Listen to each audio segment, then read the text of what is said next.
Islamic ভাবে বিয়েতে যেগুলা জায়েজ না, আমরা এখন ওইগুলা পালন করতেছি। বলা হলো নিজে গিয়ে মেয়ে দেখতে, আমরা শুরু করলাম সবাই মিলে দেখতে। বলা হলো মেয়ে দিনদার কিনা দেখতে, আমরা শুরু করলাম মেয়ে সুন্দর কিনা দেখতে। বলা হলো ছেলের দিনকে প্রাধান্য দিতে, আর আমরা শুরু করলাম ছেলের টাকা পয়সাকে প্রাধান্য দিতে। বলা হলো নিজের পছন্দ মতো মেয়েকে বিয়ে করতে, আর আমরা শুরু করলাম অন্যর মতো দেখতে।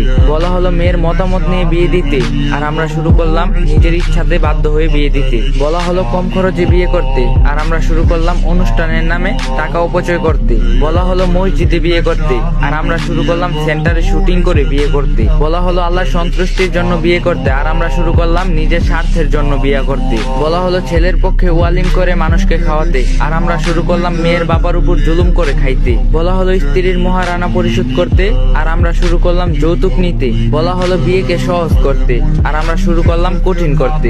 বলা হলো নতুন বউকে দেখে দোয়া করতে, আর আমরা শুরু করলাম হাতে টাকা ধরিয়ে দিতে। বলা হলো স্ত্রীকে ভালোবাসতে, আর আমরা শুরু করলাম শালীর সাথে মিশতে।